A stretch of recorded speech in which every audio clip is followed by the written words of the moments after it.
श्रीमहालक्ष्मीस्तोत्रं महेन्द्रकृतं। महेन्द्र उवाच नमः कमलवासिन्यै नारायणन्यै नमो नमः कृष्णप्रियायै सारायै पद्मायै च नमो नमः पद्मपत्रेक्षणायै च पद्मास्यायै नमो नमः पद्मासनायै पद्मिन्यै वैष्णव्यै च नमो नमः सर्वसम्पत् स्वरूपायै सर्वदात्रै नमो नमः सुखदायै मोक्षदायै सिद्धिदायै नमो नमः हरिभक्तिप्रदात्रै च हर्षदात्रै नमो नमः कृष्णवक्षस्थितायै च कृष्णेशायै नमो नमः कृष्णशोभास्वरूपायै रत्नाज्ञायै नमो नमः सम्पत्यधिष्ठातृदेव्यै महादेव्यै नमो नमः सस्याधिष्ठातृदेव्यै च सस्यलक्ष्म्यै नमो नमः नमो बुद्धिस्वरूपायै बुद्धिदायै नमो नमः वैकुण्ठे च महालक्ष्मीर्लक्ष्मीः क्षीरोदसागरे स्वर्गलक्ष्मीरन्द्रगेहे राजलक्ष्मीर्नृपालये गृहलक्ष्मी च गृहिणां गेहे च गृहदेवता सुरभिः सा गवां माता दक्षिणा यज्ञकामिनी अदितिर्देवमाता त्वं कमला कमलालये स्वाहा त्वं च हविर्दाने कव्यदाने स्वदा स्मृता त्वं हि विष्णुस्वरूपा च सर्वाधारा वसुन्धरा सत्त्वस्वरूपा त्वं नारायणपरायणा क्रोधहिंसावर्जिता च वरदा च शुभानना परमार्थप्रदा त्वं च हरिदास्य प्रदापरा यया विना जगत्सर्वं भस्मीभूतमसाकरं जीवनृतं च विश्वं च शवतुल्यं यया विना सर्वेषां च परां त्वं हि सर्वबान्धवरूपिणी यया विना न सम्भाष्यो बान्धवः सदा त्वया हीनो बन्धुहीनस्त्वया युक्तः सबान्धवः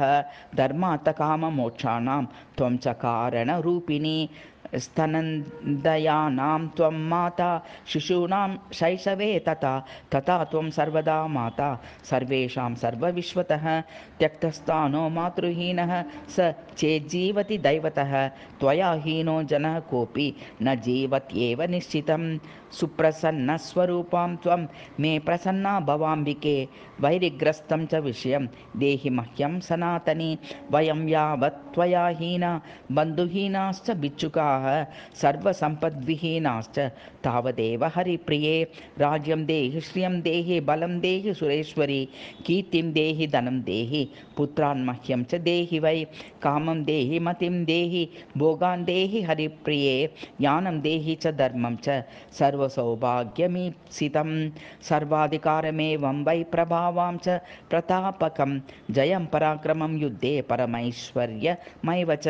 इत्युक्त्वा तु महेन्द्रश्च सर्वैः सुरगणैः सह ननाम साष्टुनेत्रोऽयं मूर्ध्वा चैव पुनः पुनः ब्रह्मा च शङ्करश्चैव शेषो धर्मश्च केशवः सर्वे चक्रुः परिहारं सुरार्ते च पुनः पुनः देवेभ्यश्च वरं दत्त्वा पुष्पमाला मनोहरं केशवाय ददो लक्ष्मीः सन्तुष्टा सुरसंसदि युयुर्दैर्वाश्च सन्तुष्टाः स्वं स्थानं च नारद देवी ययो हरेः क्रोडं ह्रष्टा क्षीरोदशायिनः ययतुस्तौ स्वस्वगृहं ब्रह्मेशानौ च नारद दत्त्वा सुभाषितं तौ च देवेभ्यः प्रीतिपूर्वकम् इदं स्तोत्रं महापुण्यं त्रिसन्ध्यं यः पठेन्नरः कुबेरतुल्यः स भवेद् राजेश्वरो महान् सिद्धस्तोत्रं यदि पठेत् सोऽपि कल्पतरुर्नरः